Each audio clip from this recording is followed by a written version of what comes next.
Hey, everybody. And we are live.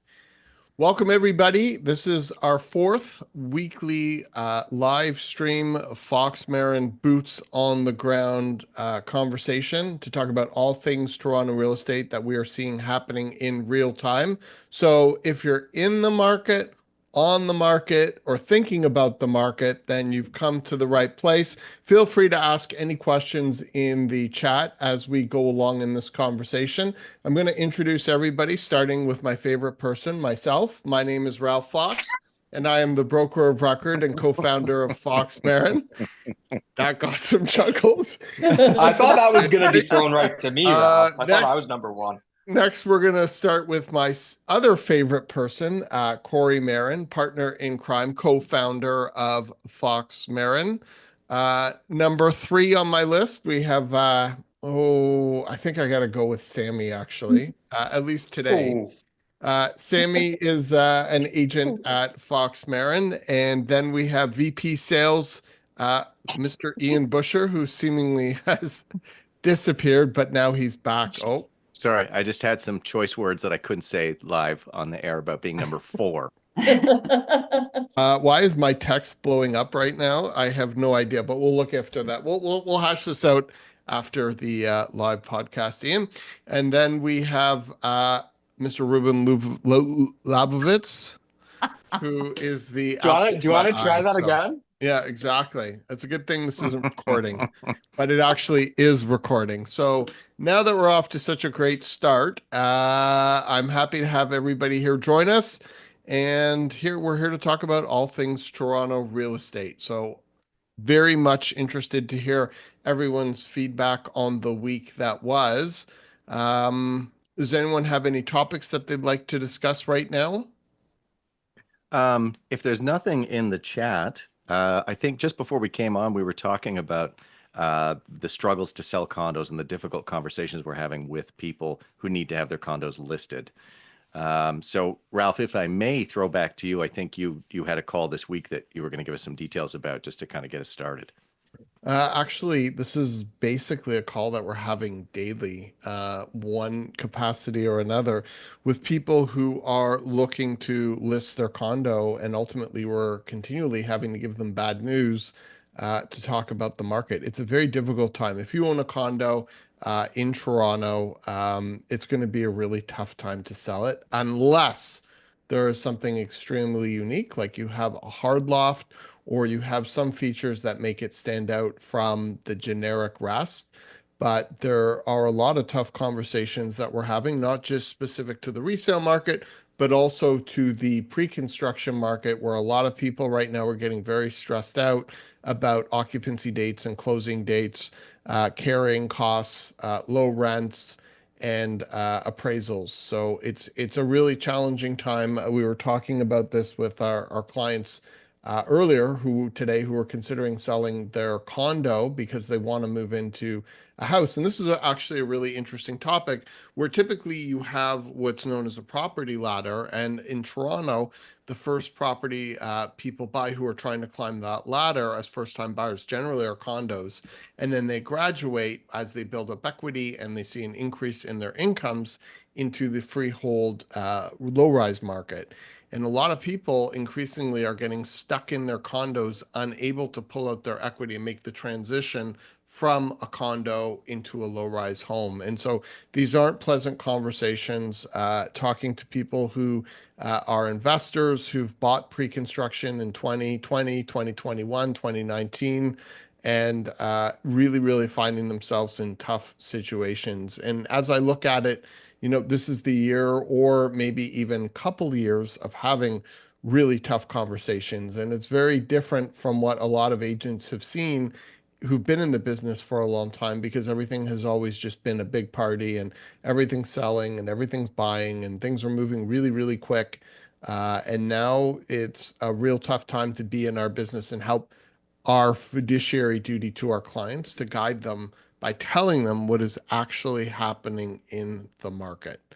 And I know this is something we talk about at our weekly meetings.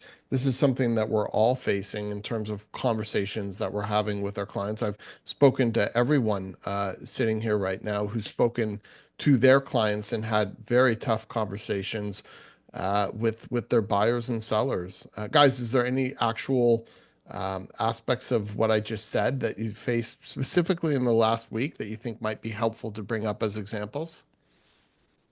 I would just say that, yes, I agree. Having these hard conversations has just become part of the fabric of what we do.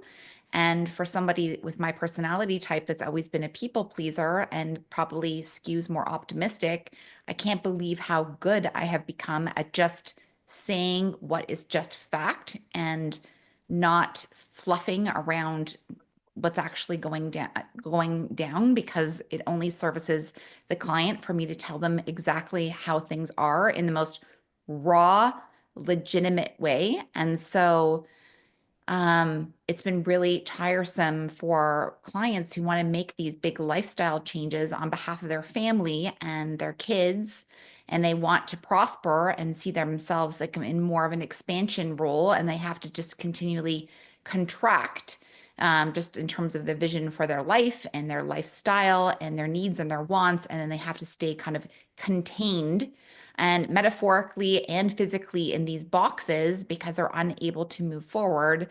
And the best thing that I know that I can do is just give them the straight goods. And that is my job. And I know it's all of our jobs here on this chat tonight. And it's really disappointing to be the person delivering that information, but that only services them in the long run. And there's no point in putting, icing on something that where there is no like cake to be made right now. And better to set people up for the real deal long term and short term with facts and data versus pretending that everything's hunky dory when it's not. Hmm. And if you're I, watching, go on, Ruben. Sorry. I was going to ask a question to both you, Ralph and Corey, or anybody, just based on what you both said. What's the advice? What's the recommendation to that typical first-time buyer? They did the right thing. They bought their condo with the expectation in 3, 4, 5 years they're going to go move into single family and start climbing the property ladder. What's the advice to them right now? Well, it's interesting because we actually had a conversation with clients of ours, and we are selling their low-rise home in the near future. They might even be watching because I know they're avid viewers of this channel. But one of them is a physician, and she had a client or a patient, or she knew of somebody who had sold their property, sorry, had bought a house before putting their condo on the market. And they had gotten really, really bad advice from their agent who told them that they should just jump into the freehold and put their condo on the market later. And of course, they aren't getting any offers on their condo, and they're doing price reduction after price reduction, and they're caught in a really bad situation. So I think for anyone who's watching this, it's really important to make sure you're getting really good advice, because in a good market, you can do a lot of stupid things and end up okay and actually end up in a better situation, because a strong market will overcompensate for stupidity. But in a tough market, in a sideways market, in a downward market, you really have to be smart and strategic if you're thinking about making a move. Corey. And to answer Ruben's question, not that you didn't, Ralph, but I just want to Partial. provide three options for people sort of caught in this particular scenario. One is to stay where you are and ride this out for the next year or two.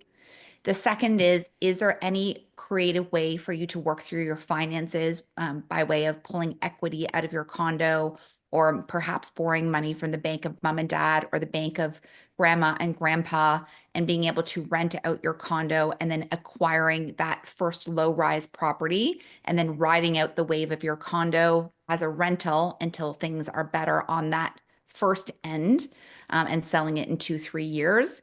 And then the third option, which is something I've discussed several times, is rent out your condo and then rent a small house for the time period that we're in, so that you can change up your lifestyle be able to live in a house with your young kids, have a backyard, be able to barbecue, whatever, have your small dog.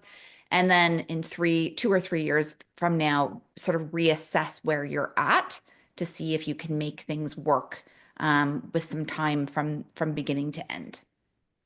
Those are my. Would cutting your losses on the condo and getting into a freehold, because I expect freehold to just chug along just fine over the next Yeah, few well, years, whereas condos maybe not. That could be another alternative if if you can somebody has sell the it. ability, if you can sell it and if you can take that financial hit, knowing that it allows you to move forward with that next phase of your life and get into a freehold property today rather than in 3 years when prices might be 10 or 15% higher than they are right now. A lot of it depends on when you bought your condo, and I think Yep. that's sort of the key outlier. If you bought your condo in 2016, you're probably in pretty good shape to take a bit of a loss so that you can make that move. But a lot of the conversations we're having are people who bought in 2021, 2020, 2022, and it's in those type of circumstances, making broad strokes, that that type of a move becomes a lot more difficult. And I don't think everyone's condo is saleable right now, depending on where it is and what it is, no matter what the price is. Mhm. And Sam, like I know we've had conversations how you have a whole bunch of clients who have wanted to sell their condo, and you're just like, let's just stay in touch, and I'll keep you updated. Like, what are those conversations like, and how are you keeping people informed, and what advice are you giving them, and how are you managing them so that they can get eventually to where they want to be? Yeah, good questions. Well, yeah, it's either a monthly update or a quarterly update, and it's talking about, the months of inventory. It's talking about average price, which we've been tracking, and then specifically their building, what is currently on the market, how long it's taking to sell, what's sold, and especially in a building, say like 65 Liberty Village, or sorry, East Liberty, where you've got thousands of condos and they're all pretty much the same. How does one sell in 5 days and then there's 5 or 6 of them that sat there for 40 days? So also getting into the nitty-gritty of why they wanted to move in the first place. It's almost like your real estate purchase has to be thought of first now when you're family planning, because you decide to have a baby and all of a sudden you're pregnant and you think, oh, we need more space. Well, if you haven't thought about, well, can I sell my condo? That never used to be an issue and now it is. So yeah, what I've done is kept them up to date. Again, monthly, quarterly, and it's a constant conversation. It's not quite the right time. Let's keep in touch. So that's just a rolling ball every month. I wish I had better news, but Yeah, I me too. don't. I had a nickel for every time I said I wish I had better news in the last 12 months. My It's God, me unbelievable. too. Yeah, yeah. We have some questions in the chat. I thought I would just toss these out. So Awesome. the first one is from Joe, and he says that it feels like it could be more than just a year or two. Aren't there a ton of units coming out? And Ralph, I know we filmed a podcast earlier today that will be published tomorrow about this topic. Do you want to just talk about the pre-construction volume that's expected to be registering in the next year to, sorry, I guess 12 to 18 months?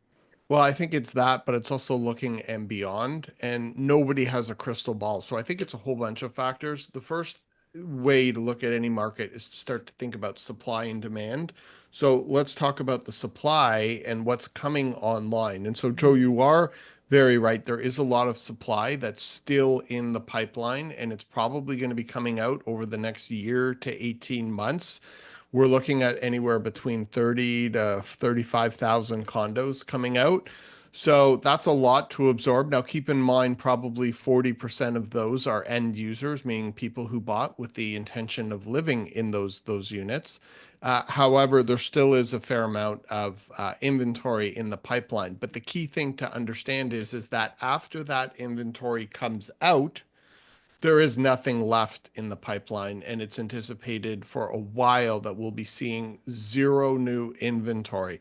So this is really, when you think long term, what you have to start to extrapolate is that we are seeing no pre-construction sales because nobody's buying at $1,600 a square foot, $1,500 a square foot pre-construction in central and downtown Toronto. So, we're looking at 2 or 3,000 units versus 25,000 in sales that we were seeing market peak. I think we got maybe as high as 30,000 at one point.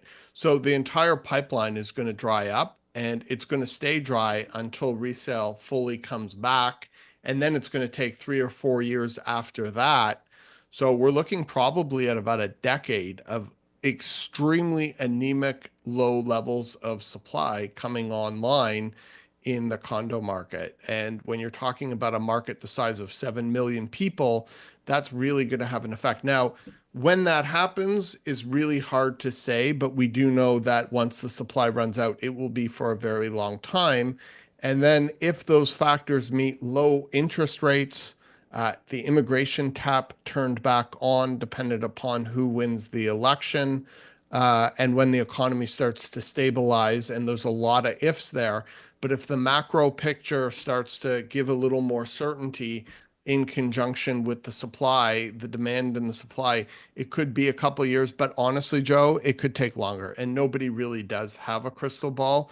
The one thing I've learned, having been in the real estate game as long as I have in Toronto, never underestimate the Toronto real estate market. And I go back to, if in 2020 or 2019 you bought a property and somebody said to you, we are going to have a global pandemic, interest rates are going to go from 0 to 500 basis points increase, and we're going to have a foreign buyers ban, and the government is going to throw every single policy they can to slow down the market, you would guess that we probably would have seen a 60% drop. And so the fact that the market has performed as well as it has is really, really impressive. Now, whether that continues, time will be seen, but it's definitely a challenging time in the condo market. I think it will pass. And I think a couple of years out, it is definitely possible that it will. But like I said, nobody really knows. And then just to add on to that, Doris, I hope we answered your question with Ralph's response, because she was wondering, for those who purchased in 2020 to 2021, how long of a waiting game might that be? And so I think you answered that question, Ralph. And then Jerome popped into the chat and he is asking, if you were to want to invest in Toronto real estate right now, but you wanted to focus on freehold versus condos, what would you look for? And what would your strategy be, Ruben? I mean, if you have the means, without a doubt, it's freehold, if that's the question from Jerome. And he and I chat about that a lot as well, and have over the past little bit. But in terms of strategy, I think it's a good single family home. Maybe it has a basement apartment. From what I've been seeing, resale in the single family segment, it's actually much more difficult, and the properties don't appreciate as quickly if the basement apartment is completely cut off, and only has an external entrance and has no internal entrance. And so that's probably what I would look for. I would look for a 3-bedroom semi-detached home with a basement apartment that you can fully have self-contained, but still have access from the inside of the house, so that whenever it is you go to sell it, you're appealing both to investors as well as end users, or both. And any particular neighborhoods that are standing out to you right now for somebody who's getting into the, I guess, the first time home buyer market in the freehold side? Anywhere along the Bloor subway line, really. Let's go to Bloor. If you can, You're a Bloor it's snob. the most desirable. It's so Snob. accessible. Yeah. Anytime That's how I decide where I live. Am I a 3-minute walk to Bloor Street? Okay. It's never Yonge Street. It's always Bloor No, of course not. I love it. Ian, would you like to add anything to what Ruben said about, entering the freehold market versus looking at condos? Sure. Can you repeat Jerome's question for us? Because I think what's go the ahead. strategy on the freehold side? What are you looking for? What kind of strategy do you need to have to get into the freehold market, which is obviously still so competitive? Where are the opportunity? If you're an investor, where are the opportunities in the freehold market? Okay. I think there's also opportunity if you're willing to take on something that needs a little work as well. So what we keep seeing over and over again, all of us, I think we can agree on this, when something is turnkey and really quite stunning, you're going back in time almost to a bidding war, to maybe even a bully offer, and something doing really, really well. If you have the gumption, the strength, the ability to look beyond something that needs a little work and see what it could be. I think there's an opportunity there as well. But I think on a case by case basis, it's does the school district matter to you? Does access to transit matter to you? So um, honestly, like there's tons of opportunity in the city right now, despite what the market's doing. It's a question of what are the particulars that your buyer is looking for. Outside of that, I would say, of course, transit has value, and of course, the school district has a value. But what are your wants and needs? How much are you working from home? How much are you going to the office? What do you need that transit for? Do you already have kids? Um, Parking.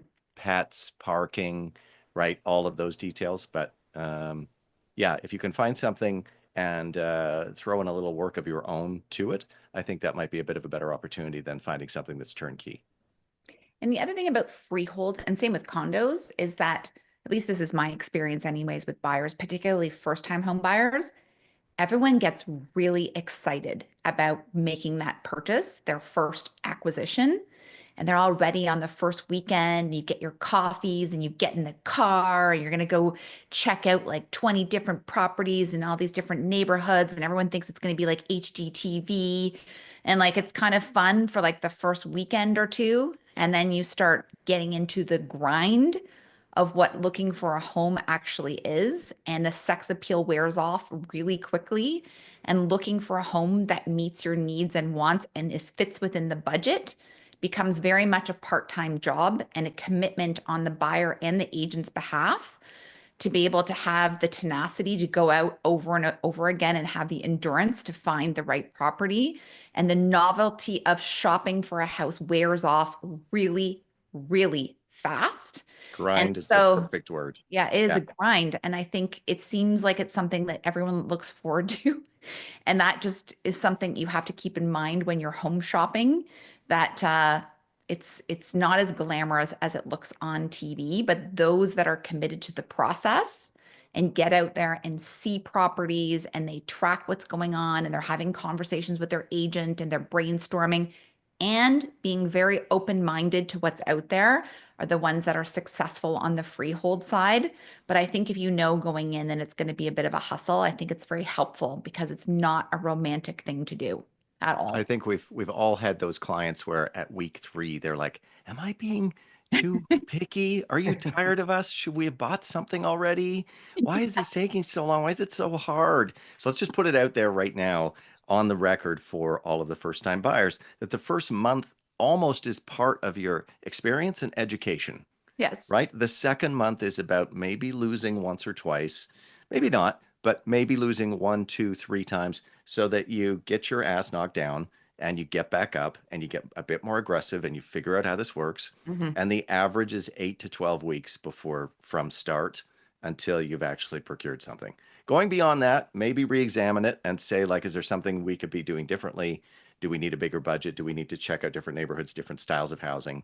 But uh, in month 1 or 2, generally, you're still learning the ropes. So Yeah. don't panic. But be aware of the fact that, just like Corey was saying, it is a part-time job, and you're going to have to not go home and watch White Lotus after work. You're going to have to get up. You're going to have to like grab some takeout and get in the car and go see 3 places because by the weekend they could be gone, right? It's a job. It's a chore, but the greater good.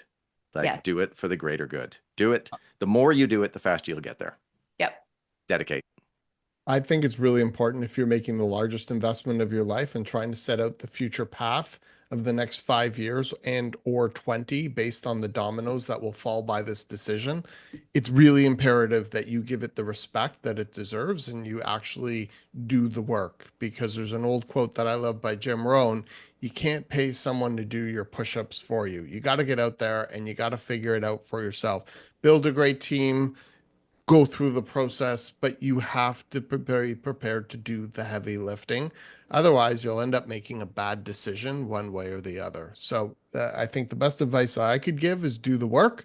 And I think in answer to Jerome's question, anywhere that you can add value to a property, anywhere that you can see something that you think that the market is missing, or anywhere that you find a neighborhood where you see a lot of gentrification happening, those are the type of things that you look for when you're looking to invest in residential. So that would be my recommendation. Can I add on one more thing? Yeah, please. That's counter to what I said initially. I love it. I will also say it very much depends on where you're located. If Yeah. you're not Toronto, if you're not living in Toronto, but you want to invest in Toronto, and if you're buying a freehold property, that's going to come with a lot more maintenance. It's going to come with a lot more that active management that needs to take place, especially if, like Ian said, if you're going after something that's not fully turnkey, that maybe requires a little bit of work and as a result will require more ongoing maintenance. So maybe a condo is a good option or a better option for somebody that is not local and does not have the people on the ground here to take care of all of that for them. Yep, absolutely. Know thyself. There are those personalities out there who really just are not meant to be shoveling snow and cutting grass and keeping an eye on the Mhm. roof. Corey is volunteering as one of those people. I'm happy to represent that Yeah, crowd. yeah, I know And quite a few of them who have tried a house and are like, this is not for me. This is labor. shoveling. Yeah, But I'm as happy to an pay the maintenance fee. but as an investment strategy, I think we can all agree that Yeah. low rise has and will continue to outperform and is probably going to be the more resilient asset class just for the fact that they're not building any more of them. Mhm. But if I was a first-time home buyer and I could not buy a low rise, I'm just saying, and I'm not saying Yes. you should buy a condo. Please don't freak out in the comments. I'm not forcing one down your throat.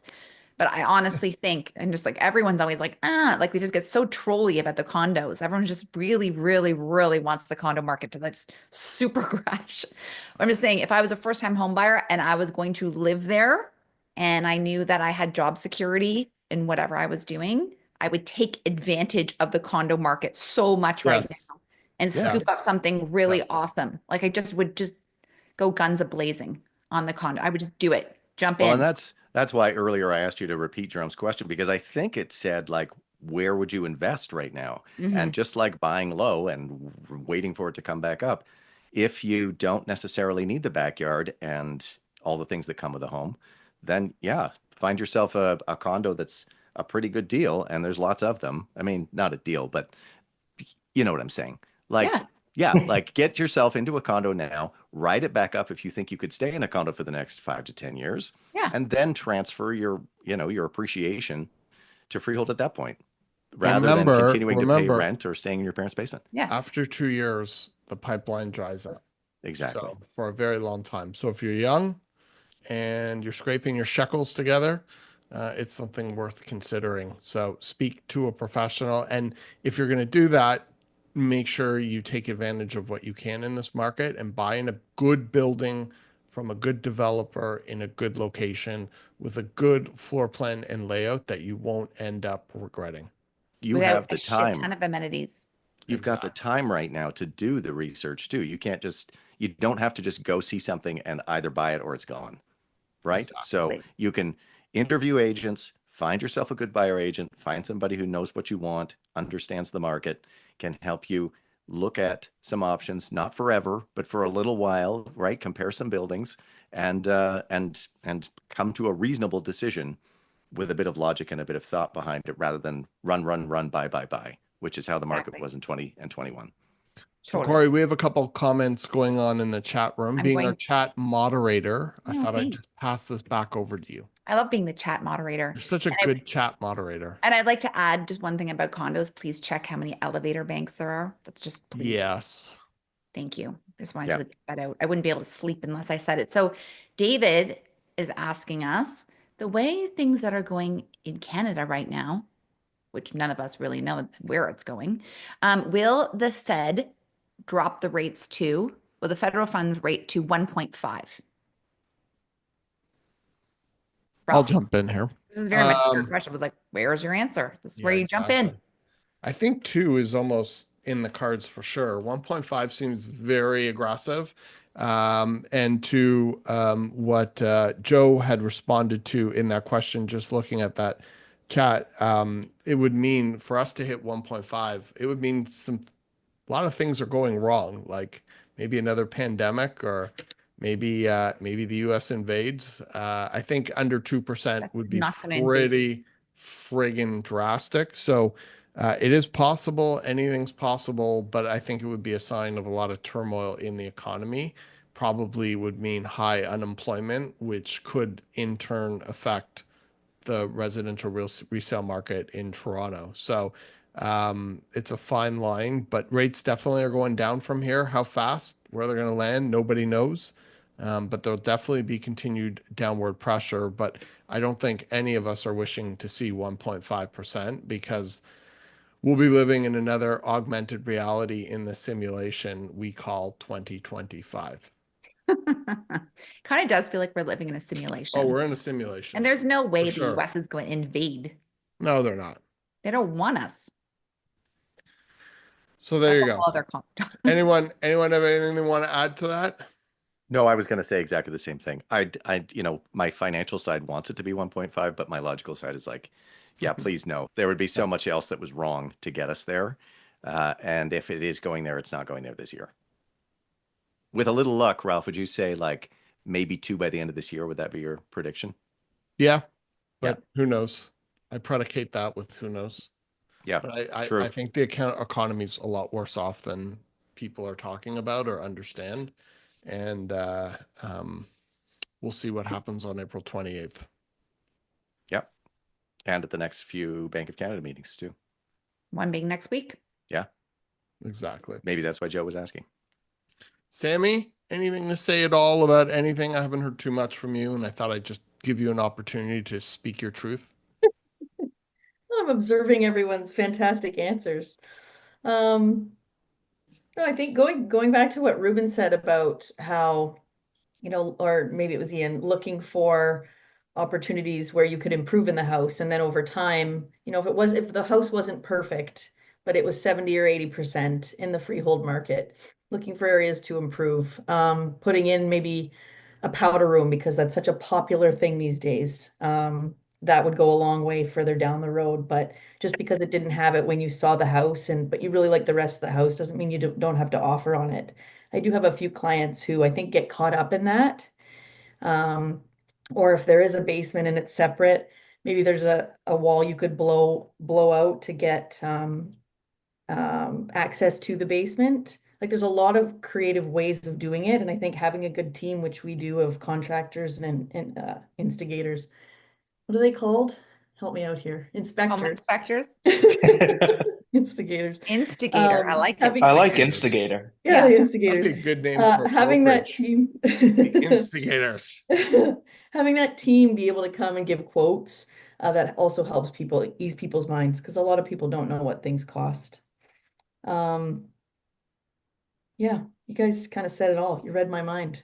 I have a question for you in relation to that, Sammy. Do you guys think that the Laneway house or the garden suite opportunity adds value at all from the buyer lens? Not that it's built, it's just the promise that you could potentially build one. And so when you see that in a listing that you could build a 2-story, 800 square foot laneway house in the back, and the buyer sees that as being part of the add value opportunity to the low rise property, do you see your buyers being excited about that at all? Or are they like, I'm never going to build this and it's cost too much and screw this idea? Like what feedback are you getting, Ian? I think it depends on the demographic that you're helping with the purchase. So I think if you've got somebody in their 20s who's got a little money from the bank of mom and dad, or maybe have done really well in the first few years of their career and they've got the down payment, they're not as interested in that because realistically the finances are just going to this purchase. Like, are you kidding me? I don't have another $300,000 for a separate building in the backyard. But in dealing with buyers who are in their 40s and maybe on their second or third home and looking for opportunities to, it may not necessarily even be for rental income. It could be because now I want a gym in my home. Now I need a home office that's completely separated from the dog and the diapers and and the kids and the dishwasher and everything else. I need some privacy and isolation to go work alone. So I think it depends on the age and the income of the buyer is what I would say. So Ruben was shaking his head no, and I would say 7 or 8 times out of 10, it doesn't impress my buyer most of the time. They're like, yeah, I'm not doing that anyway. I don't want it in my backyard. but a few people with with their eye on investment Mhm. and a bit of a bigger budget, um, absolutely, there's something there. Let's pass Rubes? this I over to think it, Rubes. yeah, I think it makes, I completely agree with Ian, and maybe you were talking directly at me describing somebody in their late 20s purchasing their first property and saying, "Hey, I don't have anything left to do here." But yeah, I agree. Eight, nine out of 10 people have no interest in it. Um, I think almost like any renovation or improvement, um, if it works for you, if it works for you personally and kind of what you need it for, like Ian said, office, gym. I was shaking my head, but I had a set of clients a year or so ago, and trying to find something with a laneway house was super important to them because they were both from different parts of Europe.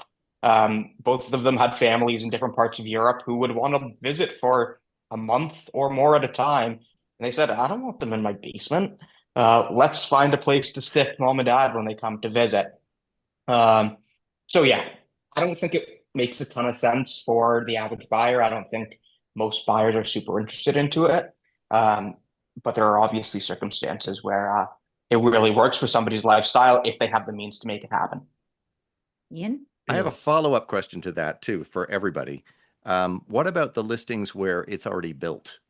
So you're looking at a $2 million house, but but they're trying to sell it for 2.5 or 3 because the seller has already spent three to $400,000 putting one in the backyard. Sam, you looked Sammy, like you had Yeah, something to say about well, that. at your the hand end went of up so fast. well, I have Like an auction. someone who's looking for that right now. So if you see anything in Etobicoke or Mississauga, because a parent needs to live with them, but she still wants her privacy, and be able to go about her daily living, but have her own separate place. So that would make sense. But when it comes to price, is it worth dollar for dollar what they spent on it? Right? No. Because not if it's 1 out of 10 people who appreciate that, then and those the people who initially bought it, if that's what they thought they were going to get out of it, then they were sorely advised. But Hmm. I think over time we might see a better uh, case study for that, but certainly there's no proof right now that if you spend that money, you're going to get that return. And the reason why I say that, as we continue to see challenges with affordability, generational living on a property is just going to become more and more of a fact and a reality. 30-year-olds, not leaving the basement are going to become more and more common. And I think families that are in a home that has the ability to add that extra space to get their kids out of their basement, we'll see more and more of that. And I think generational living, like in other countries or in other societies or in other big cities, I think is going to play a bigger and bigger role. And I think it'll have more and more use cases as time goes on. But at the present point, I would agree with what all you guys are saying. Corey. I'm going to say I think that people are overspending on their laneway houses. The ones that Yeah. I've seen, they're overspending. And then the second thing is I'm really interested in seeing these modular free prefabrications for laneway housings and garden suites It where it's looks so cool. Like I they see look some of these and I'm amazing. like, oh my God, that looks I would live awesome. me too. And so I Just think drop ship that, right? Put it in the backyard. I know. So I'm sort of interested to see where we go with that for laneway, not for housing, but for laneway and garden housing. I think the prefab stuff, modular suites are really interesting and it will decrease the price for you to actually put one in. And then there I could see potentially a really good return on investment and then just such a great use for the back of your home because a lot of Toronto houses, particularly like when you go to those backyards, they're just long pig pens, right? Like a bowling alley to nothing. And so it's just for a way to add additional privacy and then value to your home as well, and then just a better aesthetic all around. So I'll be interested to follow that. I've always thought IKEA would be really good at that. Like when you go into those little I love those. 450 showrooms and stuff, you're like, wow, I could live here. And talking about it now, just like the richest man in the world lives in a trailer. So why can't any of us, right? I could live So back there. I know. Best show was Tiny House. Have you ever tiny houses? Yeah. Where everything was so they used space so well. The layout was super functional and they had like rooftop little oh so cool. I could do Yeah. that. I could too. I could just only, but only if you lived alone. Or Yeah. on like the bluff in California and the surf was down below and you had Yeah. like this beautiful vista. That'd be great. Yeah. You have to be a Um, minimalist or have 3 storage lockers for all of your real life gear and things because it's totally doable. But yeah, you can't own anything extra. Corey, do you remember we shared clients years ago where they had that rule? Their house was so meticulously organized and designed, and they said, if you come home with a new shirt, 1 shirt goes. oh my That's God. how Who are that's these how we keep people? it this way. Who It was was that? it was a couple at Be careful, Ian. that building at Queen where we had a couple of units that we Oh, yes. Oh sold. my gosh. Their place was meticulous. Oh, Yeah. Yeah. It was a Oh, I know who we're beautiful, talking about. beautiful suite. Yes. But Gorgeous. one of the 2 of them had a rule that was like, if you come home with something, something's got to go. Like, we are not jam packing this place full of things. One in, fine. one out. I'm trying that with Sam tonight. Oh, yeah. With what? His shirts. That's not gonna work. I thought you were going to say, once the baby's here, you're out. Yeah. One in, One one in, out. one out. Yeah. Yeah. Ralph, we need to do that with you with black jackets. I know. There's like 1,000 in there. I don't even understand the I difference know. between any of I them. know. Corey comes home and there's another black jacket. I was like, how Just many love my black black jackets do you jacket. have? And black Sometimes I boots. shake it up with a blue jacket. Yeah, like a dark Mm. blue, which is Yeah. almost like a navy. And you have so many black boots, like different versions of the black boot and then like black sneaker. And I'm like, oh my God. If I want to change industries, I'm just going to open a black jacket and boot store just underneath the office. Yeah. I'll just Ralph be will able be to your number retire one on Ralph's customer. business. Yeah. And it'll be called Black Jacket and Boots. Yeah. Black stuff. Oh no, that doesn't. Exactly. Yeah, that sounds wrong. Black jacket, black boots is better. Sorry about that. Isn't that a song? Black hat, black jacket, black boots. Should be. If it isn't, Sunglasses. Ian, you can write it. I'm working on it. Let me write that down. Okay. Is there anything else anyone would like to share? Some of the conversations you've had or some of the things we're seeing? Have you seen any trends in the last week since we last all met? Friends. No. I had a question about something we were talking about earlier. Because of the fact that the bulk of my business now is a lot more freehold and a lot less condos. For those of you that are getting the condo listings, and we talked about unless a condo is really unique, I wanted to ask you guys to list what are, say, the top 10 things that would make a condo saleable in this market. We mentioned a real loft conversion, Mhm. but what other details for our listeners and watchers? What other things about a condo would you be like, you know what? You might just have something here that would sell in this market because of this. What is that? I can answer that question. Sure. I don't know if I can do 10 things, but Yeah, so like 10's a It's a- lot. it's- I it's think a group. 5. As a 5 is group, possible. brainstorm it. okay, outdoor space, so a terrace or rooftop terrace. Yeah. Parking. Yep. At least 2 bedrooms, possibly 3. That can fit a Some- bed. Something that makes it unique, whether it is a conversion, a 2-story, a penthouse, a boutique building that's not in a condo-centric neighborhood like your Fort York City Place, Liberty Village, something outside of one of those condo-centric, rental-centric neighborhoods. Maintenance fees, being a healthy maintenance fee per square foot, a building that's not packed full of amenities that you're paying for that you will never, ever, ever use, people, most of you. You want to be close, you want to be in a walkable neighborhood.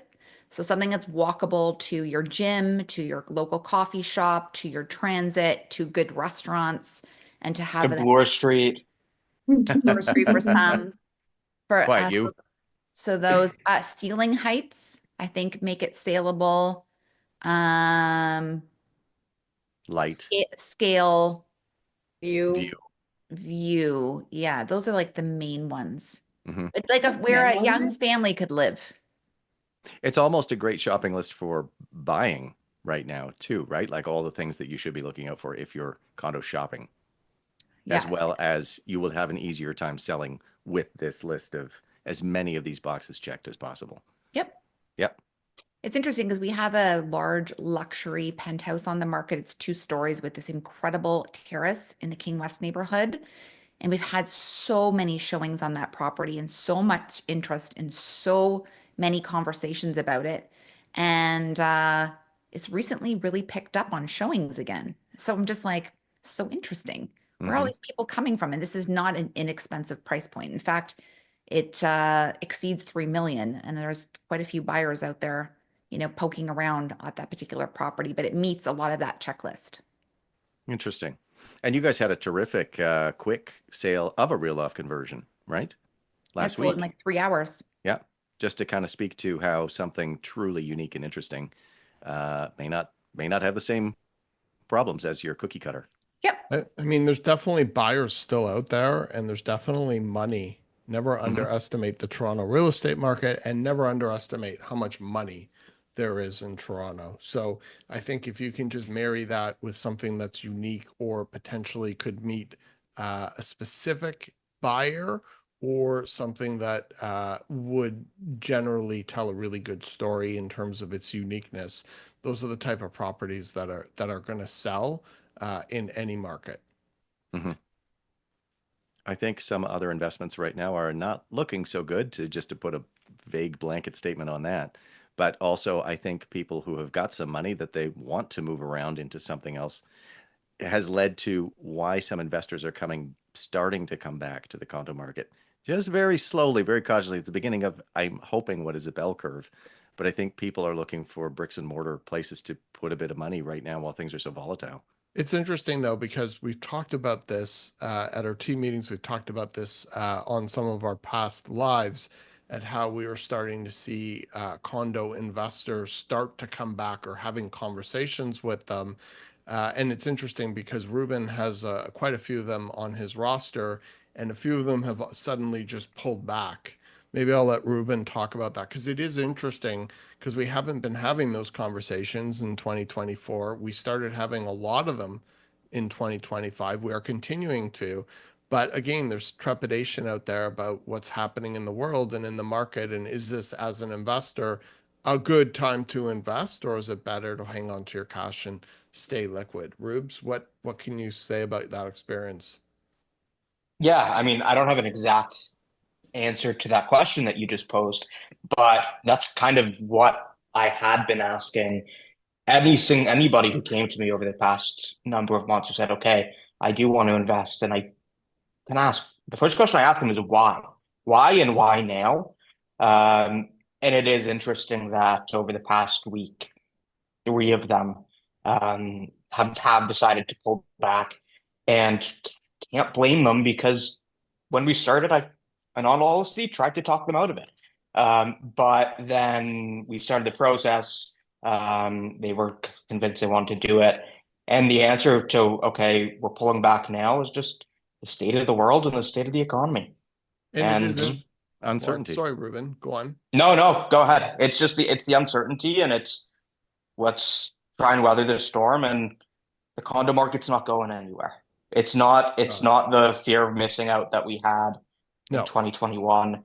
And so if they need to sit for 6 months, for a year and a half, it's not going to be the end of the world for them, and they're not going to miss some unreal opportunity. 100%. And I think part of that shift is we even saw it ourselves at the beginning of the year, just the feeling that, okay, the last couple of years have been kind of shitty, and it's time that things are going to turn around. We're going to see low interest rates. We're over the US. We have politically here stability in Canada. And literally, like within 1 week, all of that went out the window. And so we're still sort of seeing the reverberations of that. And so, yeah, it is hard to tell somebody to part with their money in an investment in a down market that probably is going to be down for a while during uncertain times. So, very interesting. Core, you seem to have something on your mind. Do you have anything you want to add or anything in the chat? No, I just saw that there was a new attendee in the Zoom, and then I had technical concerns. So Okay. when you saw that I looked excited or distracted, is because I was like, who just joined the webinar? But it Okay. was just, I think Sammy joined twice. No, that's all it was. Like, what is this? I'm like, who's trying to join the webinar? So no, I have nothing. Sammy and Sammy's baby. Yeah, exactly. I was just focusing on my tech experience, Ralph. Awesome. Well, it seems like we're coming up close to the hour mark and getting close to wrapping it up. Ian, it looked like your picture arm was starting to rise above the yeah. Did you have something you wanted to add? I was just going to throw out there in closing too that I Yeah. think some of these people that are coming around and asking the questions are of the personality type, because this is some of the conversations I'm having. People who are used to getting things done. They want momentum. They have drive. Yes. And for the last 3 years, they've been sitting on their hands. So every time there's a little bit of positivity or momentum, they're like, now? Can we do it now? How can I take my money and make money? And I think it's one of the unfortunate things we're saying is in a lot of cases, you just need to run maintenance for right now. This is not a time to be aggressive. This is not the time to take chances. This is a time to like stay the course. And as much as I want to help you be part of your master plan for growth, for, like getting ahead, I don't see any opportunities for doing that. So let's just stay the course. And just like Sammy and like updating people on a monthly basis, on a quarterly basis, I will keep you in mind. I will keep you in a database of people who want to know when this starts to shift and we can start that growth pattern again. But it's very hard for people who want to keep building things to have to wait. And that's part of the frustration we're getting from investors and from even some first time buyers are like, this is driving me crazy. And for us, being people who help you with that kind of thing, it's driving us crazy too. It We're is. frustrated by it also. So fear not. We will let you know when we're all ready to go, when things are pointing towards all systems go. Yes, I totally agree with that. I don't like maintenance mode either. There's some people who are like, yeah, whatever, like not that A-type personality. And that's fine. They're a bit more passive about it. But that frustration is coming out of people who are used to making a few moves every year to build a portfolio. Well, I think the bigger problem is that we're living in an economy where GDP per capita has been flat for the last 10 years, where comparative to the OECD, we're dead last, unless you consider Luxembourg to be a country, at which point we're second last, where the US has gone up, I think it's like 25%, where wages have pretty much remained flat. And so everybody's been very static, and the only way they've been able to get ahead is through investing. And real estate has always been that vehicle. And now that real estate has stalled, I think a lot of people are feeling stalled. And I think that's the way you see a lot of unhappiness is when people don't feel that they are progressing at whatever level. And I think that's a lot of the frustrations that we're facing in a lot of our conversations, where people just aren't able to progress in our country, in our society. And I think a lot of people are feeling very frustrated and held back. And then that's coming out in a myriad of different other expressions, some of which, as realtors, we have to then put on our psychologist hat and have a glass of wine and a conversation. Mm-hmm. 100%. I Sammy. will add on a happy note if we're going to be leaving soon, that back in 2021, 22, when prices did kind of get out of reach for people, and even though interest rates were really low, it was the competition that these people couldn't beat out. So for instance, a first-time condo buyer, a one better, a 1+10. I've also stayed in touch with those people. And now we're seeing this sweet spot where prices have come down and interest rates are coming down too, from the high fives, sixes, right into the low fours, threes, where there might be an opportunity for them to jump back into the market. So that's a happy conversation that I'm able to have where, hey, we should reach back out to your mortgage broker and see if things have changed. What's your monthly affordability, and see if we can make something happen for you. So it's not all lost, if you will. It's not. And There's that, still opportunity. yeah. And when we were working in those crazy markets, we all thought that was like too hysterical too. And now look at us complaining that it's too placid.